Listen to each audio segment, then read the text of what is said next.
necesario ver la trayectoria del Cordero de Dios en el pasado. También es necesario ver la trayectoria que el Cordero de Dios tomará en el futuro. Pero es muy importante conocer, ver, entender en la trayectoria del Cordero de Dios en donde Él se encuentra en este día presente, para así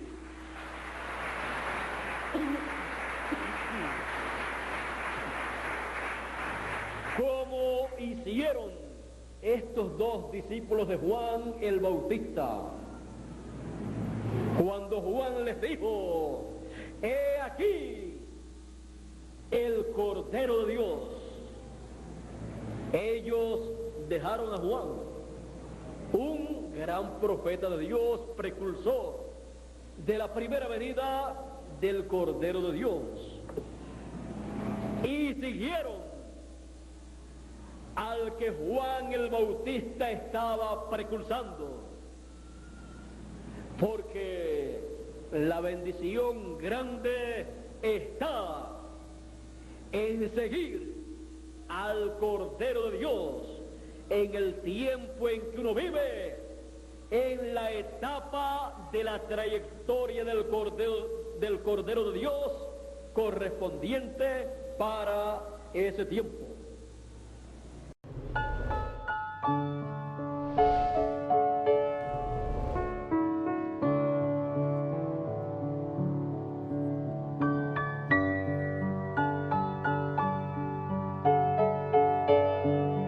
Así es que en la trayectoria del Cordero de Dios, cada paso que Él da tiene un propósito divino, el cual cada uno de nosotros, como hijos de Dios y que tenemos nuestros nombres escritos en el libro de la vida del Cordero, tenemos que conocer cada paso en la trayectoria de ese Cordero de Dios, porque tiene que ver con cada uno de nosotros. Él tiene nuestro nombre escrito en su libro.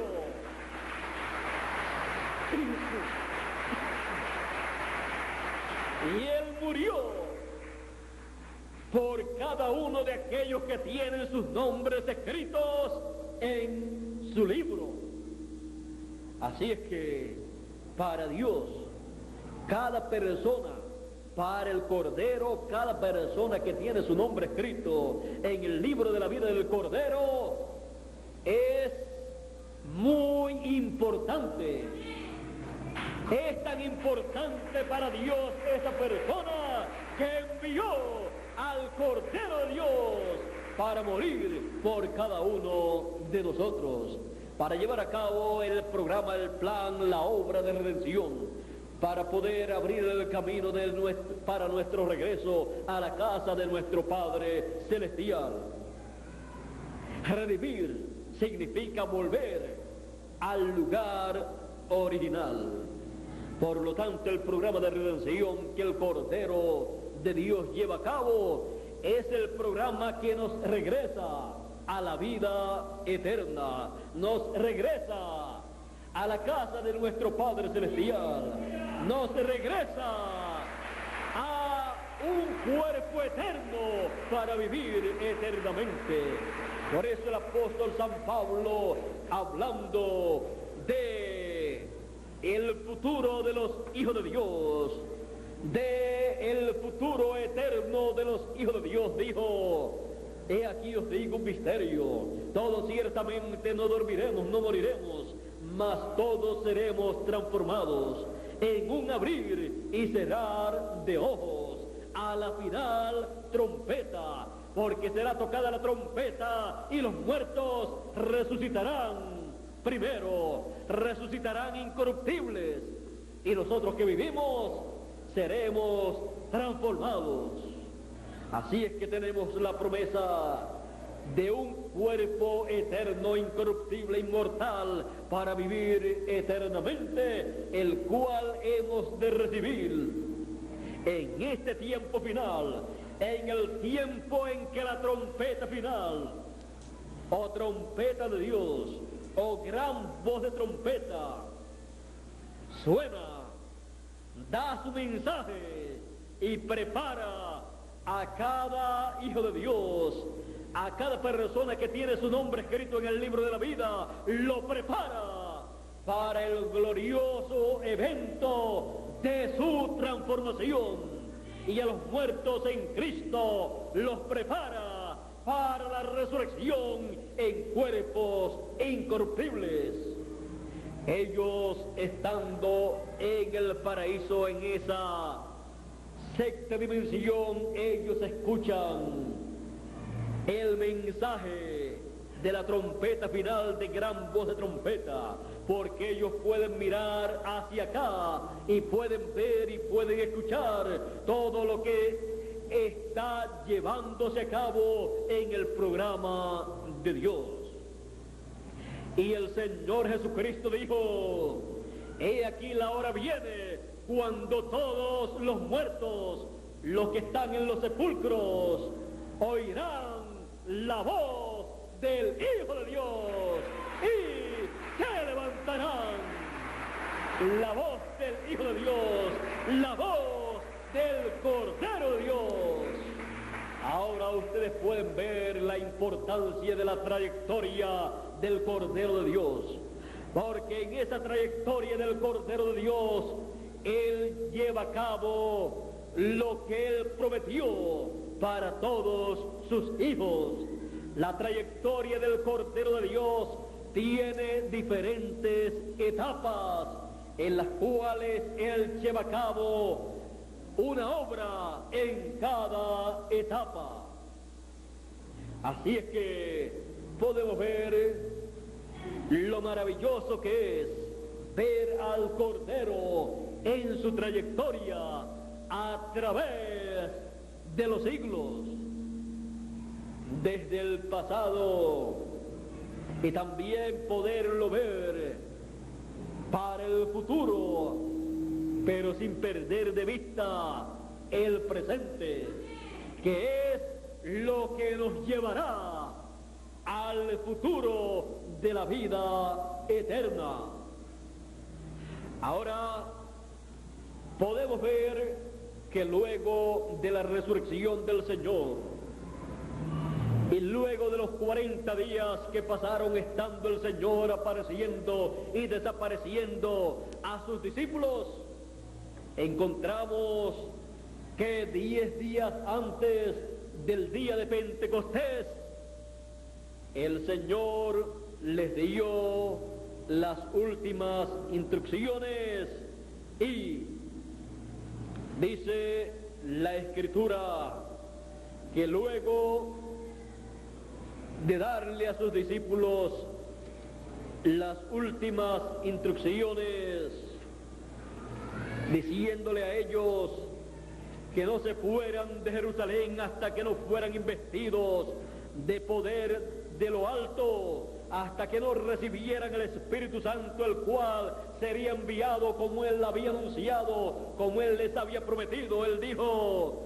yo rogaré al Padre y Él los dará otro consolador. Así es que Él les dijo: ustedes permanezcan en Jerusalén hasta que sean investidos de lo alto, de poder de lo alto, hasta que ustedes sean investidos del Espíritu Santo. Y luego ustedes me serán testigos en Jerusalén, en Judea, en Samaria, o sea, en todo Israel, y luego hasta lo último de la tierra. De oriente a occidente. El comienzo fue en el oriente, en el Medio Oriente, que fue la tierra de Israel. Ese fue el principio en donde ellos tenían que comenzar a ser testigos, dando testimonio de estas cosas. y luego lo último de la tierra, el occidente, América, norte, centro y Suramérica, incluyendo el Caribe. Y habiendo dicho estas cosas, fue alzado, fue raptado, y le recibió una nube que lo ocultó de sus ojos.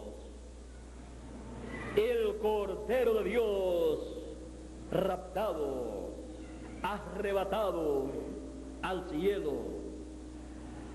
Ahora podemos ver que este rapto, traslado del Cordero de Dios, se lleva a cabo con un propósito divino.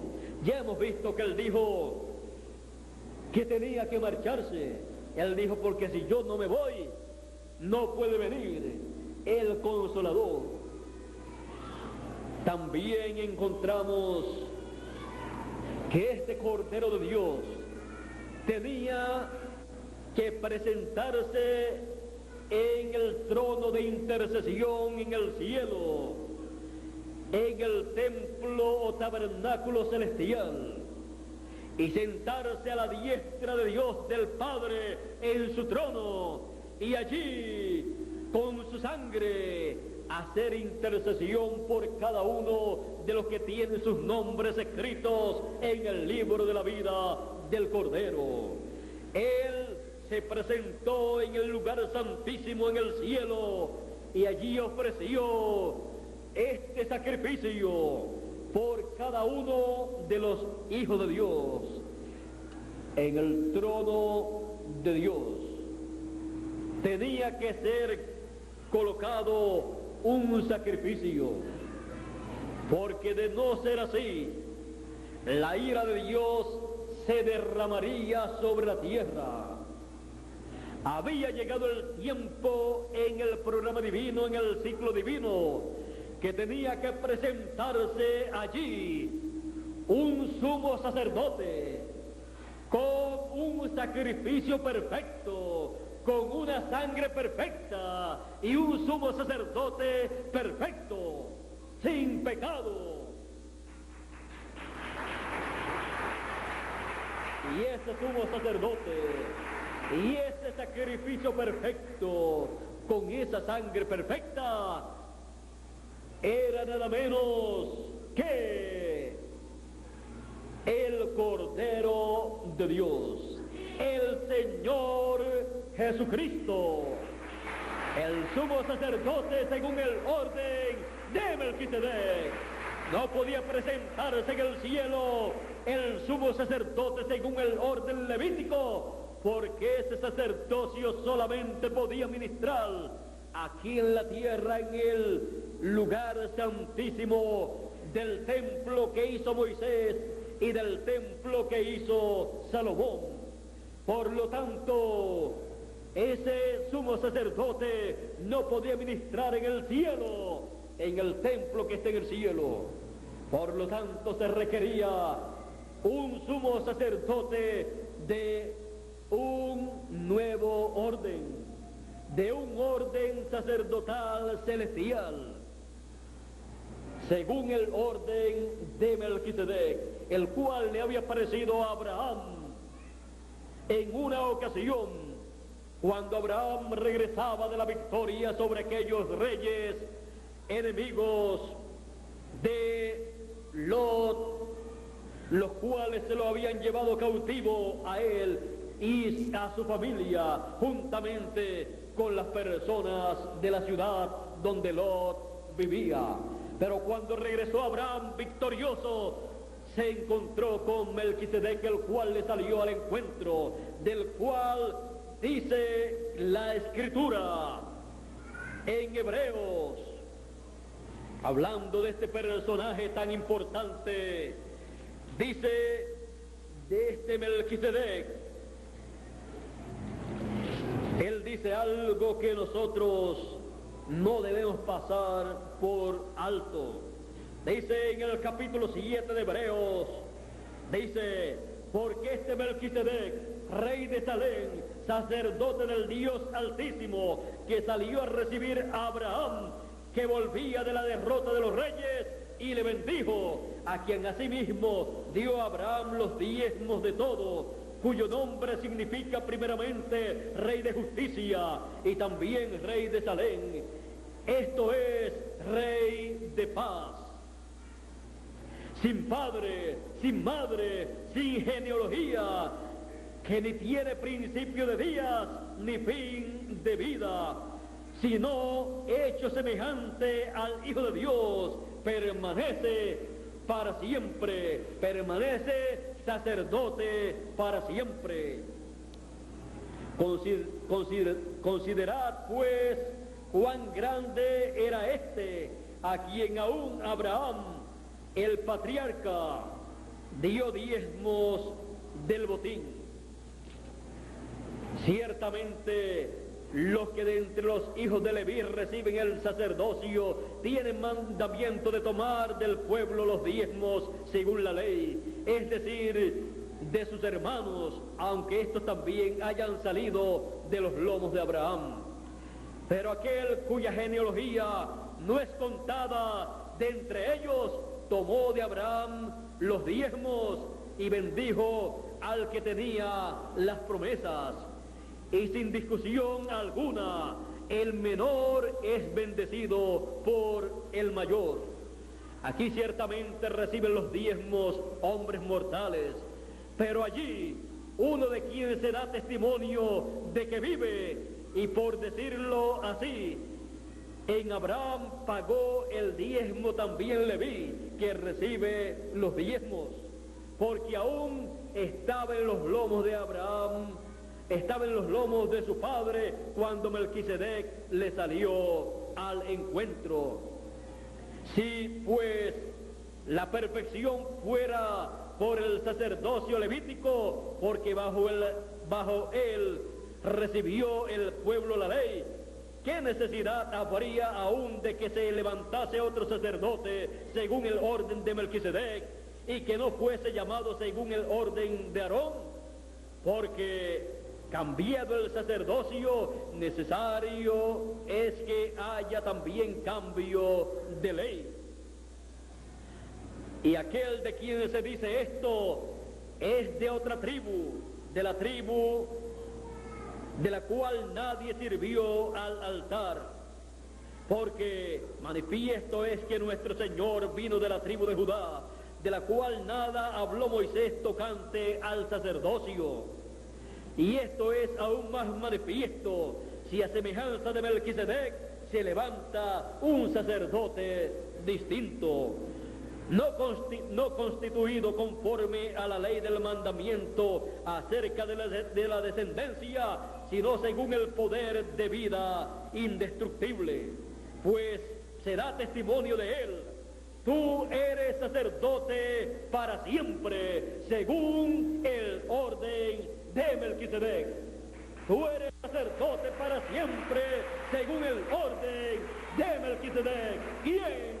El Cordero de Dios, que fue raptado al cielo para llegar a la presencia de Dios, al trono que está en el cielo, entrar en el lugar santísimo como sacerdote según el orden de Melquisedec y llevar su propio sacrificio, su propia sangre, y ofrecer esa sangre por el pecado de todos los que están escritos en el libro de la vida del Cordero, y allí permanecer haciendo intercesión por cada uno de esos que tienen sus nombres escritos en el libro de la vida, hasta que el último haya sido manifiesto en esta tierra, haya entrado y él haya hecho intercesión por esa última persona. Así es que podemos ver el motivo por el cual el Cordero de Dios, el Señor Jesucristo, tenía que ser raptado, arrebatado al cielo, porque en el cielo se requería para llevar a cabo la gran obra de intercesión en el trono del Padre, el trono de intercesión. con su propia sangre como sumo sacerdote según el orden de Melquisedec, para así que cada hijo de Dios pudiera recibir el beneficio de la obra del Señor Jesucristo como el sacrificio por el pecado, y así cada hijo de Dios en esta tierra fuera manifestado teniendo su nombre escrito en el libro de la vida, y así recibiera ese glorioso sacrificio del Señor Jesucristo, y el Señor Jesucristo pudiera hacer intercesión por esa persona.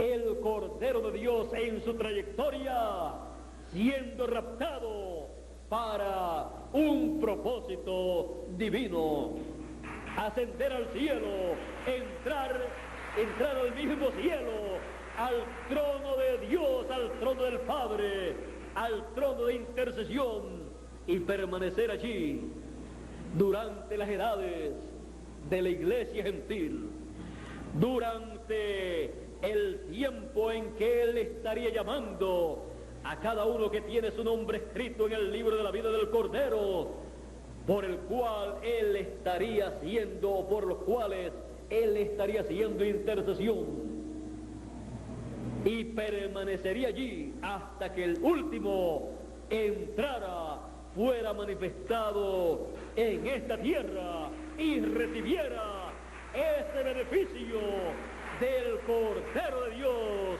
en el cielo. El Cordero de Dios raptado en su trayectoria. En la trayectoria del Cordero de Dios hemos visto al Cordero de Dios siendo raptado delante de sus discípulos. Hubo como 500 personas presentes en este glorioso evento de el Cordero de Dios siendo raptado. Una gloriosa etapa en la trayectoria del Cordero de Dios. Podemos ver que el Cordero de Dios no hace nada que no tenga un significado. No hace nada que no tenga importancia delante de la presencia de Dios, porque todo lo que hace el Cordero de Dios en su trayectoria es llevar a cabo el programa divino diseñado, establecido por Dios desde antes de la fundación del mundo. Ahora hemos visto que este Cordero de Dios es el Señor Jesucristo, es el mismo Melquisedec que le apareció a Abraham allá miles de años atrás, el cual luego se manifestó en la tierra en carne humana y le conocimos por el nombre de Jesús de Nazaret. Este Melquisedec y este Jesús de Nazaret es el Cordero de Dios en su trayectoria a través del tiempo, a través de las edades, a través de los siglos, en el programa de Dios, llevándolo a cabo, materializando así el programa divino establecido por Dios desde antes de la fundación del mundo. Así es que todo lo que se lleva a cabo en el programa de Dios lo lleva a cabo el Cordero de Dios.